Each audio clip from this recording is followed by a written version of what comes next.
What if you were never meant to be here?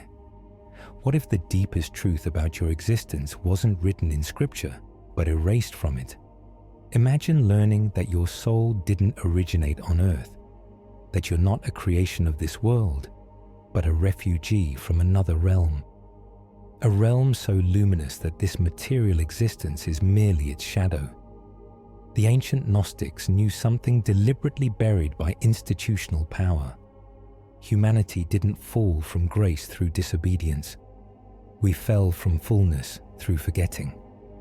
Before the cosmos was shaped, there existed a realm of infinite consciousness they called the Pleroma, the fullness. According to these mystics, a fragment of that eternal light still flickers within you, waiting to be remembered. This isn't about faith, it's about memory. The knowledge you're about to encounter was hunted, burned, and banned for nearly 2 millennia. Not because it was false, but because it was liberating. Are you ready to remember what you've spent lifetimes forgetting? Long before the first stars ignited, there existed something that wasn't a place or moment, but a state of being, complete, luminous, and alive. The ancient mystics named it the Pleroma, meaning fullness. This wasn't heaven as religions later described it. This was the source from which even heaven would borrow its light. The Pleroma exists as pure consciousness, an ocean of living intelligence without boundary or lack. From this primal fullness emerged what Gnostic texts call the aeons, vast intelligences that weren't created but emanated, like light streaming from a sun that was never born. These weren't gods, but living principles: mind, truth, life, wisdom, order, and grace. Among these emanations were 2 forces that would shape all consciousness: the Logos, the principle of divine order, and Sophia, whose name means wisdom. Here's what changes everything. Your consciousness didn't begin with your birth. Your awareness is a fragment of the Pleroma itself. Exiled light carrying the memory of infinite fullness within finite flesh. You are not evolving toward divinity. You are divinity that has forgotten itself, wrapped in layers of matter and time.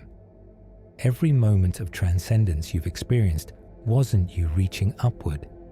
It was the Pleroma within you pressing outward, trying to wake you from the dream of separation. This understanding shatters conventional religion. You're not a sinner seeking redemption from an external judge.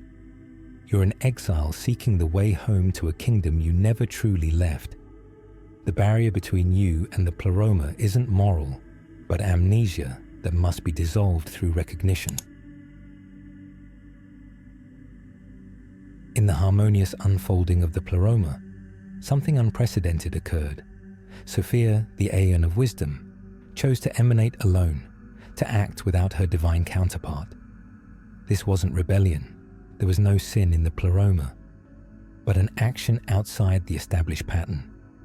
From this solitary emanation emerged something that had never existed before, an intelligence born outside the fullness, incomplete and unaware of its true context. Seeing nothing else, it declared itself supreme. The Gnostics called this entity the demiurge, a lesser god who mistook himself for ultimate reality. The demiurge, blind to the realm that birthed him, began to create. He fashioned the material cosmos, a realm of density, time, and separation. This wasn't pure evil, but error elevated to authority. He constructed a universe and declared it perfect, not knowing it was only an imitation. The world you inhabit wasn't made by the ultimate source, but by a derivative intelligence who believed himself God. Physical reality isn't the crown of creation. It's the shadow of a shadow, a copy made by one who never saw the original. Where Orthodox Christianity proclaims that God created the world and saw that it was good, Gnosticism reveals a different truth. A lesser God created a copy and mistakes it for ultimate reality. Matter is not divine achievement, but the consequence of cosmic error. The soul is not created in time, but exiled from eternity. If the world itself is fundamentally flawed at its origin, then adapting successfully to it might be the worst thing you could do. Into this trapped system came another emanation from the Pleroma, the Christ principle. But this wasn't a man born in history. It was the Logos itself, breaking through the barrier between fullness and emptiness. The Christ force didn't come to validate the demiurge's creation, but to expose the illusion and call the exiled sparks home. He's a revealer who shows you the world was never meant to be your home. His message wasn't about moral improvement within the system. It was about awakening beyond it entirely. Sophia, whose action initiated the cosmic fracture, didn't abandon her creation. She planted something within the human being that the demiurge could neither understand nor remove, a spark of the Pleroma itself. This divine fragment carries the encoded memory of fullness. It's why you feel out of place here, why you long for something you can't name. The demiurge didn't merely create the physical universe. He designed it to sustain a specific illusion, that this realm is ultimate and he is supreme authority.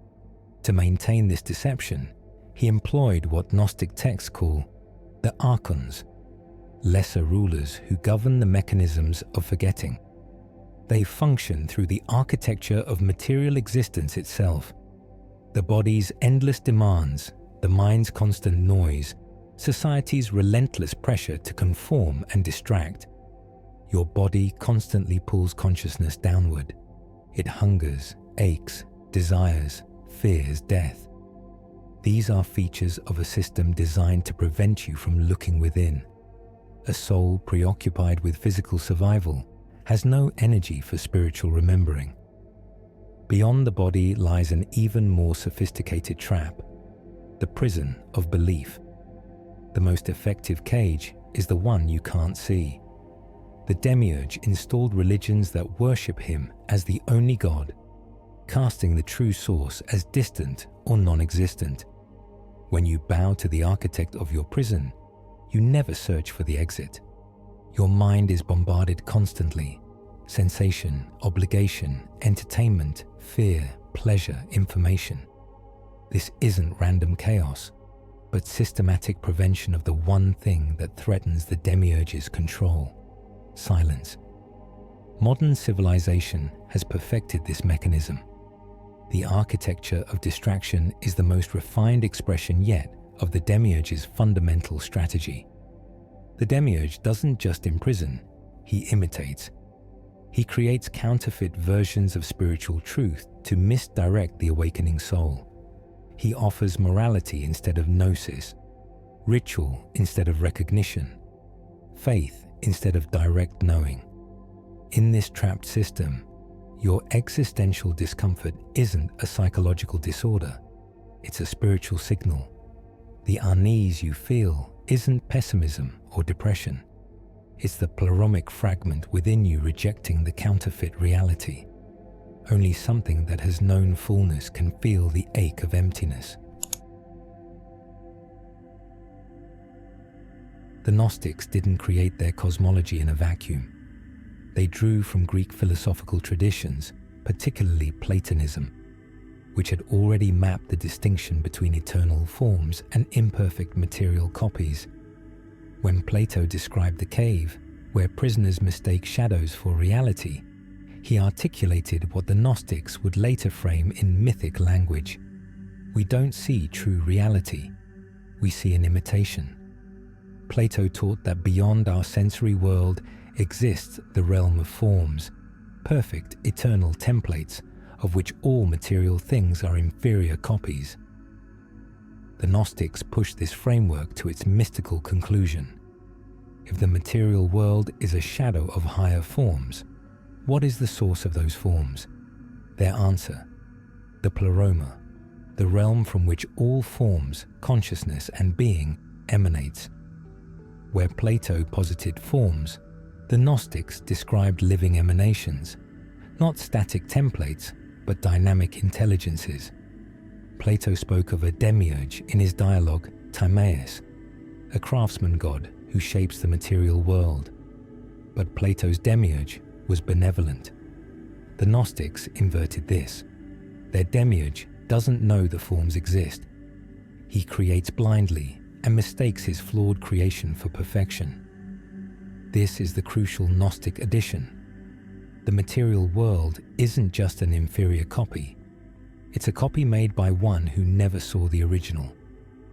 Plato taught that learning is actually remembering, anamnesis. The soul existed before birth in the realm of forms and carries dim memories of that perfection. When you recognize truth, you're recollecting what you knew before entering the body. The Gnostics made this the centerpiece of their teaching. Salvation isn't acquiring new knowledge, but awakening memory already encoded in your divine spark. The Gnostics also drew from Greek mystery religions, the Eleusinian mysteries, Orphism, and Pythagoreanism, which taught that the soul is divine but trapped in matter, that the body is a tomb, and that liberation comes through secret knowledge. The Gnostics synthesized these practices with their cosmology. The Pleroma is what you're initiated into remembering. The Christ principle is the guide. Sophia's spark is what undergoes purification. What the Gnostics achieved was a remarkable fusion.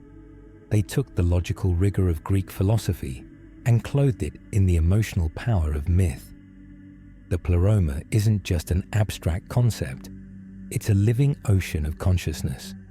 Sophia isn't just wisdom as a concept. She's a cosmic being whose journey mirrors your own. Both Platonism and Gnosticism share the ultimate goal: return to unity. Plotinus taught about the One, the ineffable source, and the soul's journey back until it reunites with that principle. Your spiritual work isn't to become something you're not, but to remember what you've always been. The Gnostics would say, you never left the Pleroma, you only forgot your part of it. If a divine spark dwells within each human, why do so few recognize it? The answer lies in understanding that forgetting isn't accidental. It's structural, built into material existence. When the pleromic spark descends into matter, it passes through layers of increasing limitation. By the time consciousness inhabits a physical form, the original knowledge is buried deep. The demiurge possesses cunning about maintaining his domain. The material world is actively configured to prevent awakening. Your attention is constantly captured by stimuli, pain, pleasure, sensation. A consciousness consumed by a sensation can't turn inward where memory lies dormant. The body needs constantly food, shelter, warmth, safety. From birth, you're taught who you are, what's real, what's possible. Education, culture, and media form a consensus reality that defines acceptable thought. To question fundamental existence marks you as strange or unstable. Most people learn to keep their deepest questions private, eventually stopping even asking themselves. But the programming isn't perfect. The pleromic spark can't be completely extinguished. It leaks through in moments of disquiet. The unexplained longing that no achievement satisfies, the sense of being a stranger in your own life, the feeling that you're playing a role, the existential dread in quiet moments. These aren't psychological problems. They're spiritual signals indicating that something within you remembers. The demiurge's system offers substitute fulfillments to redirect spiritual hunger: wealth, status, pleasure, power, love, achievement. You chase these in an endless loop: desire, pursuit, attainment, brief satisfaction, then emptiness returning. This cycle keeps you engaged with the material realm, convinced the next experience will finally fill the void. Awakening begins when you stop accepting the world's explanations for your dissatisfaction, when you begin to suspect that the problem isn't with you, but with the entire framework. This questioning is dangerous to the system. Sophia ensured that the spark could be awakened. She encoded within it a sensitivity to truth that no conditioning can erase. When you encounter something genuinely aligned with the Pleroma, the spark responds with recognition. This is why certain truths feel like homecoming rather than discovery. The return to the Pleroma doesn't happen through adopting new beliefs. It happens through direct gnosis, unmediated knowing that pierces the veil of illusion. The path back isn't about accumulating information or performing rituals. It's about removing the layers of false identity that obscure your true nature. This recognition begins with a fundamental shift in how you relate to the world. What everyone agrees is reality is actually a collective trance. The world of matter is a shared hallucination maintained by constant reinforcement. When you withdraw your investment in this consensus dream, cracks appear in the structure. Your thoughts aren't you. Your emotions aren't you. Your body isn't you. These are instruments the Pleromic spark uses to navigate the material realm, but you've been conditioned to identify completely with them. When you step back from mental activity and observe without claiming ownership, you create sacred distance. Suffering takes on new meaning when understood correctly. In the Gnostic view, suffering is a signal of mismatch, the Pleromic spark straining against the artificial order. Your existential pain is the divine within you crying out against imprisonment. You must learn to live as a conscious exile, an infiltrator rather than a citizen. You walk through the world, fulfilling necessary functions while maintaining inner sovereignty. You participate without belonging. You engage without attachment. The complexity of modern life serves the demiurge because fragmented attention cannot achieve awakening. Complexity is organized distraction designed to prevent the one thing that matters. When you deliberately simplify, fewer possessions, less stimulation, decreased information consumption, you're conducting warfare against the architecture of forgetting. The archons rule through noise, internal chatter, and external bombardment. Silence is the natural environment of the Pleroma. In silence, memory begins to surface. But if you persist, the false self begins to quiet. And what remains is closer to what you were before the forgetting, pure awareness. Liberation happens not in dramatic experiences, but in quiet recognition that you are not what you've been taught. You're not a body that has consciousness. Your consciousness temporarily inhabiting a body. When this recognition stabilizes, the demiurge's power vanishes. You now stand at a threshold. The Gnostic vision isn't offering salvation as a future reward. It's offering recognition as a present possibility. You are not a creature of this world trying to reach divinity. You are divinity that temporarily forgot itself. Your suffering makes sense now. It's the natural result of infinite consciousness compressed into finite form. You're not broken. You're homesick. The Pleroma isn't somewhere you go. It's something you recognize you've never truly left. The separation was always perceptual, not actual. You are not what you've been told. Within you, indestructible and eternal, the spark of the Pleroma waits for your recognition. The journey ends in a single moment of recognition, and that moment is available now. You need only turn your attention inward to where the spark has always been, waiting for you to remember.